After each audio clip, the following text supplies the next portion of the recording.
In this tutorial, I'll show you how to duplicate a Figma file so you can create a backup or work on a copy without affecting the original design. Start by opening your Figma dashboard. This is where all your drafts, projects, and team files are stored. Locate the file you want to duplicate. If you have a lot of files, use the search bar to find it quickly. Once you find the file, right-click on the file thumbnail or file name.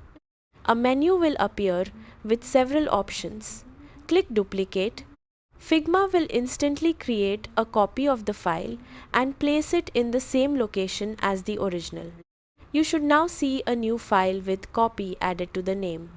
To keep things organized, rename the duplicated file by right-clicking it and selecting Rename. Enter a new name that clearly identifies the purpose of the copy. You can now open the duplicated file and make changes without affecting the original version. And that's it. You've successfully duplicated a Figma file and created a separate copy for editing, testing, or backup purposes. Thanks for watching, and I'll see you in the next tutorial.